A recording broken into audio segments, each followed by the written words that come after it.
Houston Victoria, where men's and women's golf head coach Garrett Anair announced he is stepping down effective March 21st. Under Adair's guidance, the men's team finished a top 10 finish at the NAI National Golf Championships and 4 consecutive Red River Athletic Conference Championships as well. Then also the women's team is conference champs in 2021, advancing to the NAI National Championships. Assistant coach Taylor Dedman will be the interim head coach for the time being. Now, we had some top-level softball action here tonight where we had a top-ranked battle in two-way between the Shiner Lady Comanches and the Ganado Madians. And both these teams looking to get a statement win, take control of district play. This game started off Shiner's way. They scored 6 runs in the first inning, but Ganado would fight right back. Had a 2-run shot by Kaylee Benavidez, and the Maidens would get right back into it. It would get to 8-7, but then Shiner would pile up a lot of runs there towards the end, and they would win this one 14-7. And both of these teams are not going to be back in action there next week. Over to some 5A softball action where Lamar Consolidated Mustangs travel to the U Sports Complex here in Victoria to face the East Titans, and both teams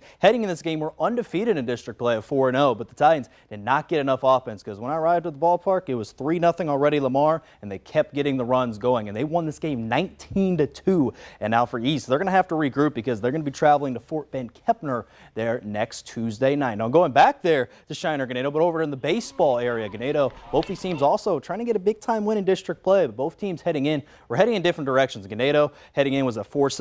Shiner there was at 10-3. This game was a defensive battle, not like the softball game. And again, this one ended up being 3-1. Shiner there would get the win. And now for the Comanches in the baseball field, they're 11-3, and they're going to be back in action there at Latonia there next Tuesday night. Over to some soccer action. The Bay City women's soccer team faced the Brassport Exporters earlier today, and they got the win. They won 5-1 over that one, and the Lady Cats will now face the Salado Eagles there in the second round of the playoffs there next week. Over to the men's team, they lost though 6-2 over the Willow Ridge Eagles, and now for the Bay City Black Cats, their season comes to a close after finishing first place in district. Probably a tough way to end their season for the Bay City Black Cats. And finally, even though I mentioned March Madness, we've talked about it a lot, you still have a chance to win our prize competing in our Final Four Frenzy 16-team and 4-team bracket sponsored by Coastal Bend College. However, you will have to wait until March 24th to compete in our 16-team bracket and April 1st for our 4-team bracket. But when it opens up, though, go to www.crossroads.today.com/entertainment/Final Four Frenzy, then create an account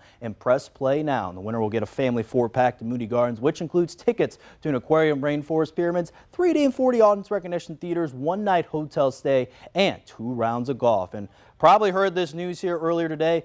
Legendary boxer, 2-time heavyweight champion there, George Foreman passed away there at the age of 76. Probably know him again with all the boxing careers that he had, or the Foreman grills you've probably seen at all the commercials. And again, just tough to see, like I said, passed away